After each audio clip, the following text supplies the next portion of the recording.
안착할 수 있을지 향후에 우리 시장은 어떻게 봐야 하는지 자세한 도움 말씀 들어보겠습니다. 토러스 투자증권의 오태동 부장 나오셨습니다. 안녕하세요.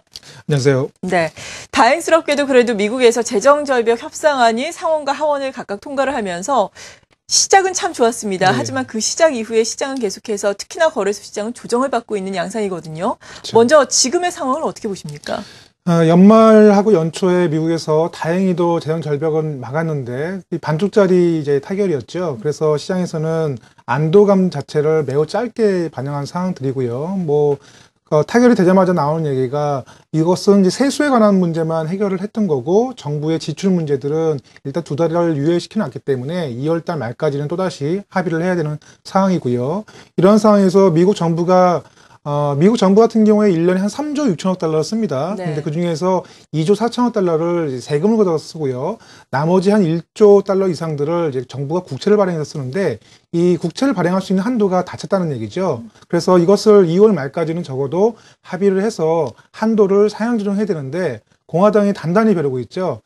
이번 지난 연말 재정절벽 합의 때는 어쩔 수 없이 이제 공화당이 좀 양보를 했는데 이번 같은 경우들은 양보를 하지 않겠다라고 얘기를 하고 있고 지금 당초에 타결된 내용으로만 가지고 이제 분석을 해보면은 향후 10년 동안에 미국의 재정수지 적자가 6조 달러 이상 증가합니다. 그렇게 되면은 현재 미국의 부채가 14조 달러가 넘는 상황이라서 그렇게 되면 한 20조 달러까지 향후 10년간 가게 되거든요. 공화당 입장에서는 정부가 지출을 줄여야 된다는 얘기를 아마 앞으로 한 달 동안에 할 가능성이 높다. 그렇게 보면은 네. 그런 부분에 대해서 시장이 이제 걱정이 됐고요. 다시 말씀드려서 미국의 정치적 리스크가 완화되지 않았고 앞으로 한두 달 정도는 정치적 리스크가 계속 시장을 압박할 가능성이 높다는 점에 대해서 이제 시장이 불안해하고 있다라고 볼 수가 있겠습니다. 네, 앞으로도 계속해서 관련된 노이즈가 나올 수 있다라는 네. 말씀이신데 그렇다면 재정절벽 협상안이 의회를 통과한 것에 대한 안도랠리는 끝났다라고 우리가 봐도 되는 건가요? 안도랠리가 끝났는지를 이제 보기 위해서는 시장에서 위험 지표가 얼마만큼 이제 낮아졌는지를 보면 되거든요. 일반적으로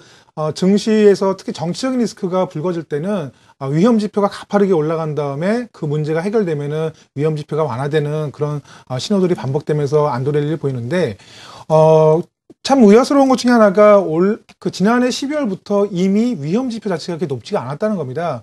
예를 들어서 미국이라든가 한국, 독일 여러 가지 그 주식시장의 변동성 지수 자체가 매우 낮게 형성돼 있었거든요. 그 얘기들은 재정절벽이 연말까지 다가왔지만 실제로 금융시장에서는 그 부분들이 타결될 것이라고 애초부터 크게 걱정을 안 했다라고도 볼 수 있겠고 미국의 펀드 매니저들도 주간 단위로 조사하는 데이터를 보면요. 강세장을 전망하는 비율이 최근 4년간 최고치까지 이미 올라와 있을 정도로 낙관론이 상당히 심했기 때문에 실제로 타결이 됐더라도 시장에서의 반응은 매우 짧을 수밖에 없었다라고 보고 있고요.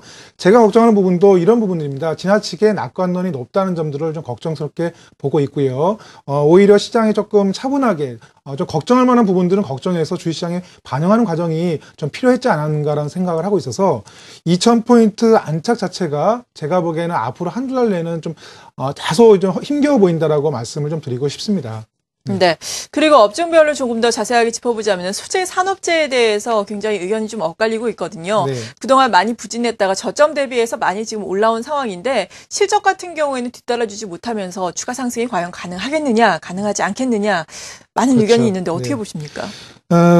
일종의 풍선 효과가 작용하는 것 같습니다. 소재 산업재를 워낙 많이 비워놨고 많은 투자자분들께서 그리고 시장에 돈은 들어오지 않은 과정에서 이제 소재 산업재가 리바운드 시작하다 보니까 다른 종목을 팔아서 소재 산업재에 들어오면서 소재 산업재가 더 이제 각광을 받았던 것 같은데요.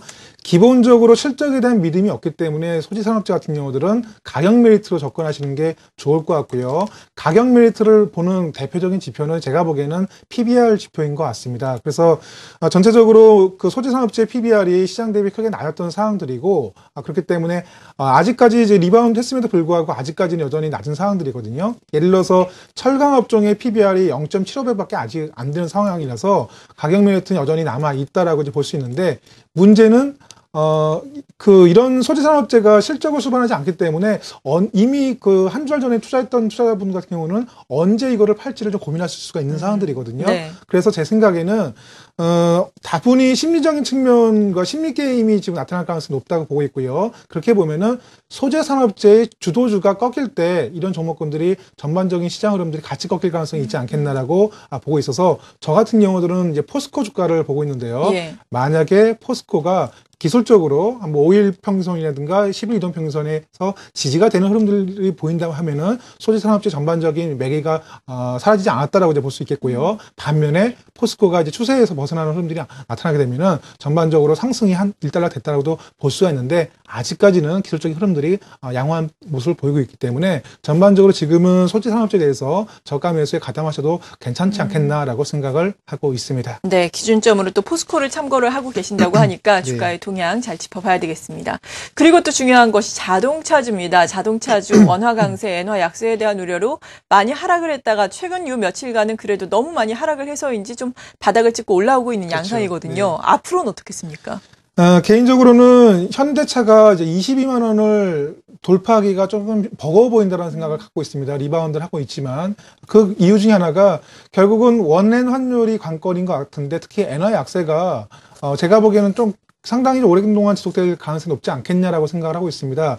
엔화가 약세를 보일 수 있는 조건들이 거의 완벽하게 지금 갖춰졌거든요. 뭐 예를 들어서 새롭게 부임한 자민당 정권에서 엔화 약세를 용인하는 것들도 있고요. 그리고 전 세계적으로 이제 리스크들이 어느 정도 금융위기라든가 유럽의 재정위기라든가 어느 정도 완화되기 때문에 안전 자산으로서 엔화의 수요가 이제 줄어드는 것은 분명한 사실이고요. 그리고 2011년도 3월 달에 이제 일본에서 지진이 난 다음에 그때부터 원전 가동이 이제 중단되면서 구조적으로 일본이 에너지 수입 비용이 증가하면서 무역 수지의 절대 레벨들이 떨어지는 패턴이 나타나고 있어서 엔화의 약세가 지속될 수 있는 환경이 갖춰졌다라고 말씀드릴 수 있겠는데요.